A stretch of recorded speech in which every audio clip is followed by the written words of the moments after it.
और अब वक्त हो गया है भारत की बात में स्पेशल सेगमेंट का। कल हमने आपको दिखाया था कि बादलों के अटैक से कैसे जमीन ने सरेंडर कर दिया है, कैसे देश के कुछ राज्यों में भीषण बाढ़ के बाद पूरे हिंदुस्तान में अनाज के संकट वाले बादल मंडराने लगे हैं। आज हम आपको दिखाने जा रहे हैं उन 5 नदियों के प्रचंड प्रहार की कहानी जिसने जनता को लाचार बना दिया है। ग्राउंड जीरो पर एबीपी न्यूज उन गांव तक पहुंचा है जहां कई दिनों से लोग मदद का इंतजार कर रहे हैं।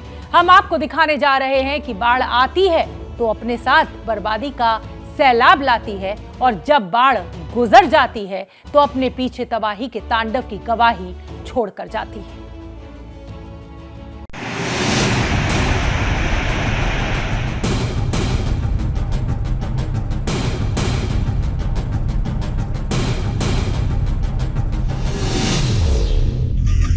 कितने कठिन भरे रास्तों से गुजर रहे हैं।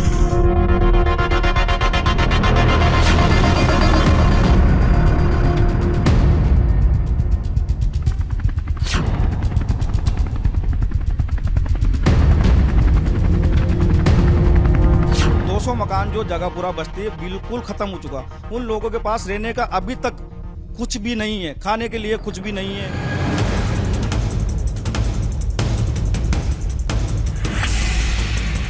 गाँव भी बह गया और सामान भी बह गया और 5 फुट मकान पर पानी भरा हुआ है।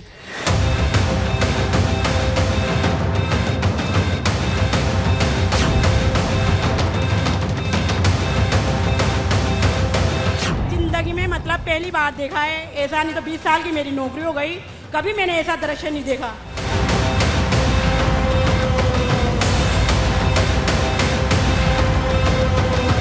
चंबल नदी ने अपना रौद्र रूप दिखाना शुरू कर दिया है। आगरा के बाह और पनहाट इलाके में कहा जाए जल प्रलय आ चुकी है तो गलत नहीं होगा।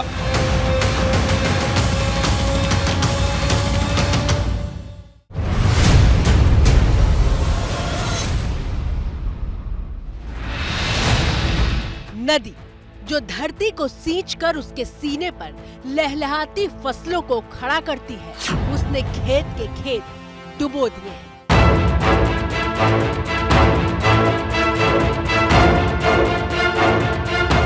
नदी जो जीवन दायिनी होती है, उसके रौद्र रूप से सहमा हुआ है इंसान।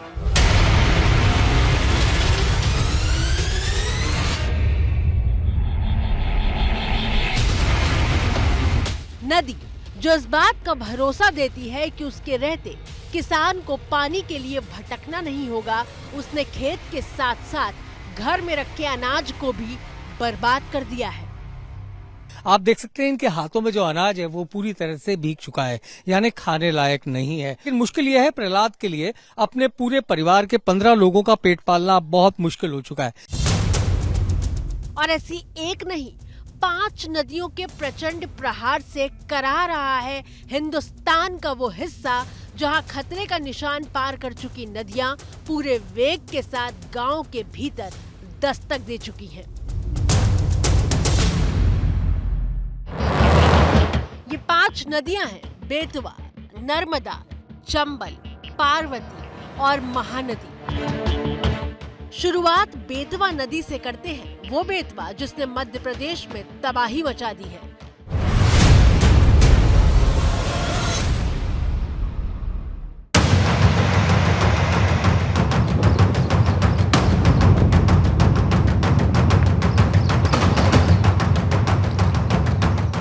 बेतवा ऐसी बेरहम हुई कि रायसेन से लेकर विदिशा तक की दुर्दशा हो गई।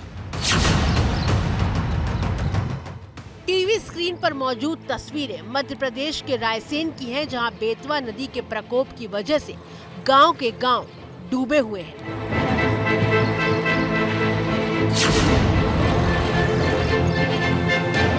हालात ये हैं कि पिछले 100 घंटों से रायसेन से विदिशा सागर नेशनल हाईवे बंद है। सैकड़ों ट्रक जहां तहां फंसे हुए हैं।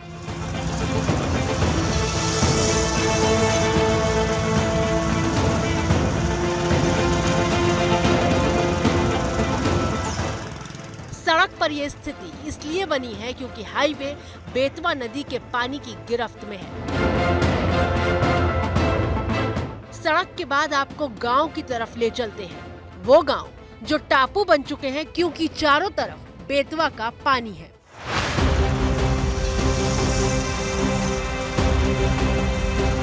रायसेन जिले के करीब 35 गांव तक मदद पहुंचानी थी। प्रशासन की आधा दर्जन टीमें बनाकर दवा और खाना गांव तक पहुंचाने की कोशिश शुरू हुई।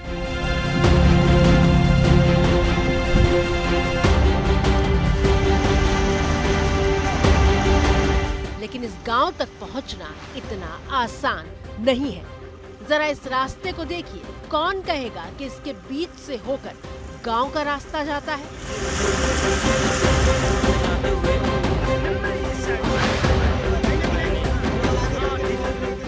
मानो घने जंगल के बीच से होकर नाव गुजर रही है। लेकिन ये स्थिति इसलिए बनी है क्योंकि गांव में कई फीट तक पानी भर चुका है। पेड़ों का ऊपरी हिस्सा डूबने से बाकी रह गया है और इसीलिए इन पेड़ों के बीच से होकर रेस्क्यू बोट गुजर रही है।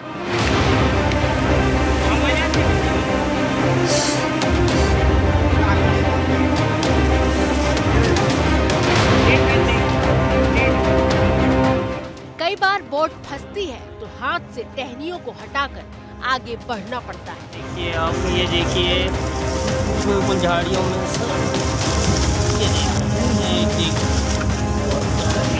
कटीली झाड़ियों को हटाते ये रायसेन जिले के कलेक्टर अरविंद दुबे हैं। कटीली झाड़ियां बार बार रास्ता रोककर खड़ी हो जाती हैं।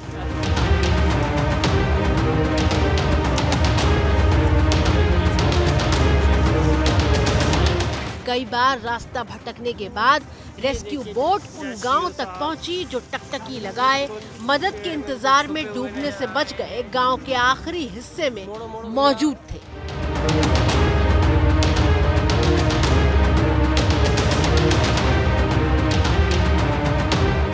बेतवा नदी में आई बाढ़ के बाद धान और सोयाबीन की तैयार खड़ी फसल लगभग खत्म हो चुकी है।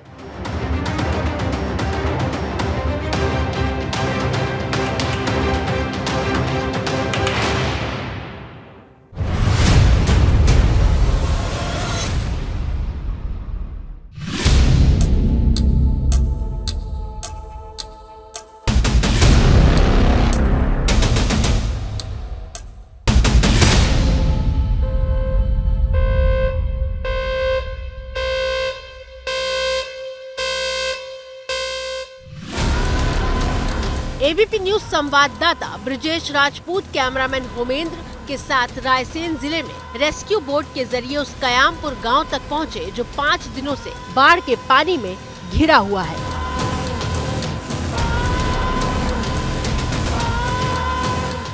रेस्क्यू बोट पर एमपी के स्वास्थ्य मंत्री प्रभुराम चौधरी भी मौजूद थे। इस गांव के लोग पिछले 3 दिनों से पानी से घिरे हुए हैं। कितना मुश्किल, कितना चुनौतीपूर्ण जिंदगी हो जाती है जब इस तरीके से लोग पानी में घिर जाते हैं। तो उम्मीद कर रहे हैं कि जल्दी से जल्दी ये पानी उतरे, तब कहीं जाकर इन तमाम लोगों को राहत मिले, क्योंकि पानी तो बंद हो गया है मगर बांध का पानी कब उतरेगा, लोगों के मन में यही सवाल है। हालांकि प्रशासन इन सब लोगों के साथ पहुंच रहा है, इनकी मदद कर रहा है, मगर बेहद मुश्किल, बेहद चुनौतीपूर्ण दिन है और ये वो दिन है जो ये कभी नहीं भूलेंगे, क्योंकि ऐसा पानी गाँव के बुजुर्ग बताते हैं कि पहले कभी नहीं आया कि गाँव में इस तरीके से पानी आ गया हो। और जो डैम है, डैम में भी गेट नहीं है जिसके चलते पूरा पानी आया है, क्योंकि पूरी फसल और पूरे खेत पानी में डूबे हुए हैं, घर पानी में, अधिकतर घर डूबे हुए हैं। जहां तक नजर जाएगी सिवाय तबाही के आपको कुछ भी दिखाई नहीं देगा।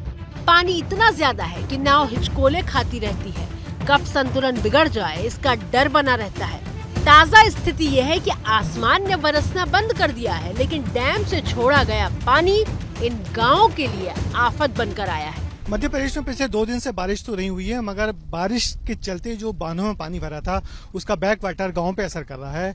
हम रायसेन जिले के कायमपुर गांव में हैं और यहाँ देखिए ये छोटा सा गांव है मगर पूरा गांव पानी से घिरा हुआ है। दरअसल ये हलाली डैम का पानी है जो इस गांव में घुसा हुआ है और ये पूरा गांव के लोग पानी से घिरे हुए हैं और इस गांव के लोगों को मदद करने के लिए अब सरकार फ्रंट पे आई है और गांव के लोगों को मदद के लिए राहत सामग्री पहुंचाने के लिए मध्य प्रदेश के स्वास्थ्य मंत्री प्रभुराम चौधरी खुद यहाँ इस बोर्ड पर मौजूद है हमारे साथ, क्योंकि ये उनकी कॉन्स्टिट्यूंसी भी है और मुख्यमंत्री ने कहा हुआ कि सारे विधायक और सारे मंत्री लोग अपने अपने इलाकों में जाएं, लोगों को मदद पहुंचाएं। आपकी कॉन्स्टिट्यूंसी के कितने गाँव अफेक्टेड हैं जहाँ पानी भरा हुआ है और ये पानी किस रीजन से है?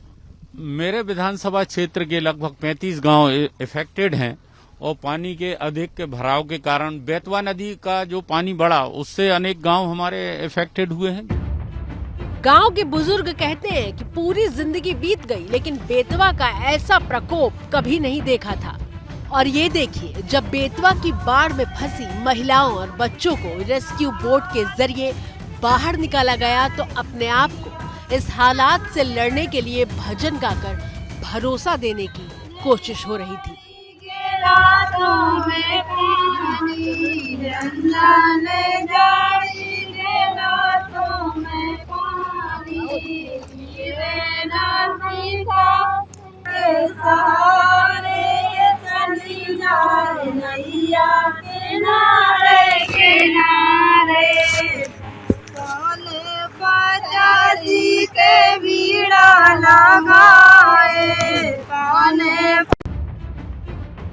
विंध्याचल की पर्वतमाला के मध्य स्थित है बेतवा नदी का उद्गम स्थल झीरी।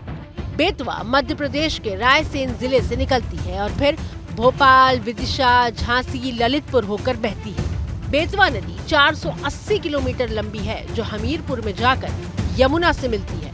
बेतवा यमुना की उपनदी है। बेतवा की तबाही के बाद आपको दूसरी नदी चंबल की तरफ ले चलते हैं।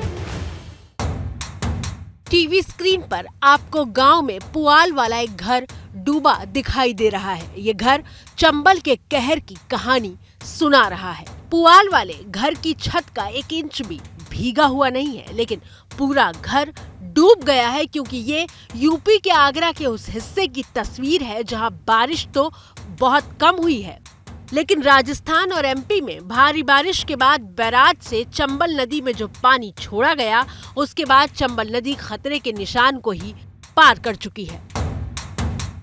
चंबल में ऐसा उफान आया कि आसपास के तमाम गांव को खाली करा लिया गया है। गांव में घरों के भीतर हालात क्या हैं, इसकी गवाही दे रही हैं ये तस्वीरें।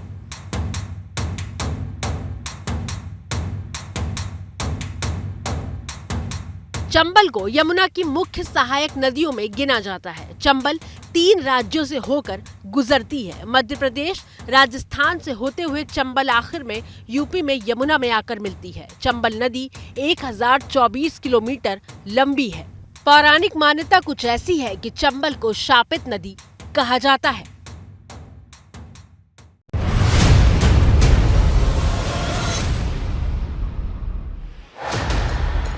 पानी का प्रचंड प्रहार करने वाली तीसरी नदी का नाम है पार्वती। पार्वती राजस्थान में कोहराम मचा रही है।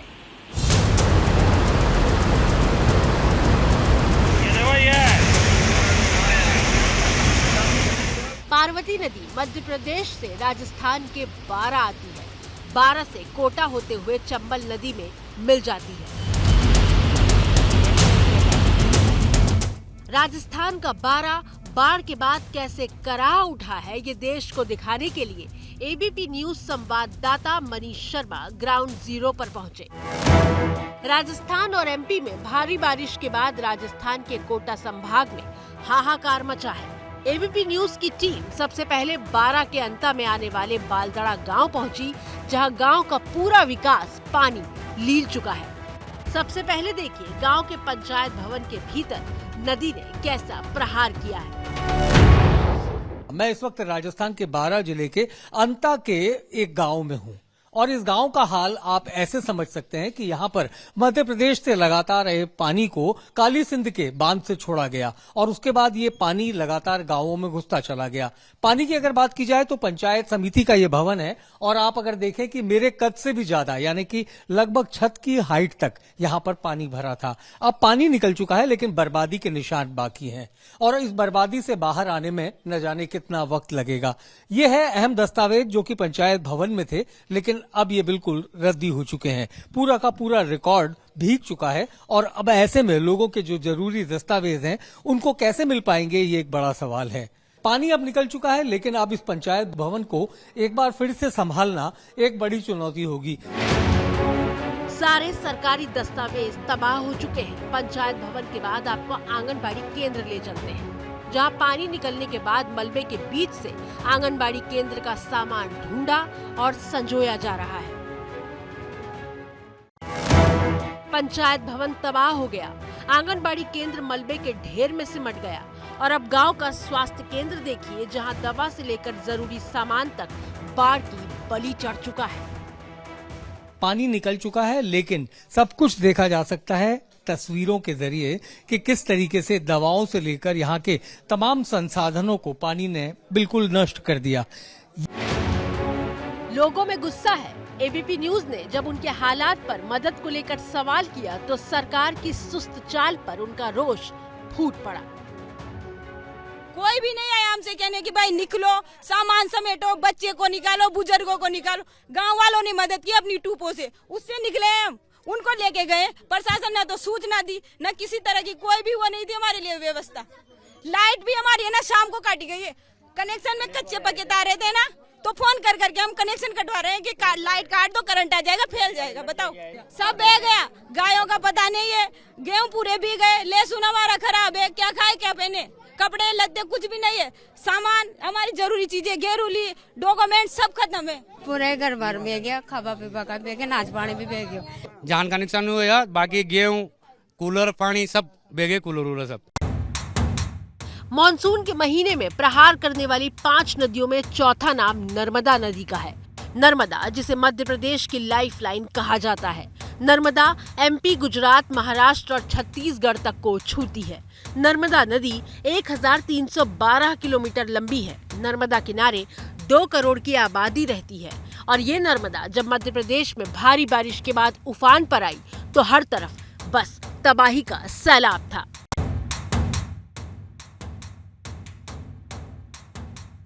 पांच नदियों के प्रचंड प्रहार की 5वीं नदी का नाम है महानदी, जिसने पूरे 10 साल बाद ओडिशा में भारी तबाही मचाई है। 985 किलोमीटर लंबी महानदी ने कटक से लेकर बालासोर तक बर्बादी की गहरी चोट दी है।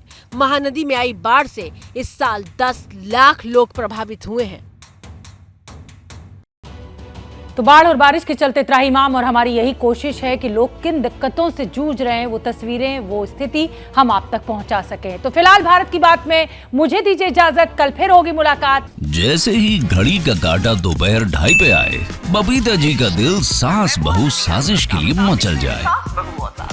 और ये है इनकी बहू, पूरे दिन ऑफिस की टेंशन हो जाए गॉन जब ये करें अपना फेवरेट शो फ्री टाइम पे ऑन। इनकी तरह आप भी देखें अपना फेवरेट शो अपने टाइम पर और डाउनलोड कीजिए एबीपी लाइव ऐप अपने स्मार्ट टीवी पर।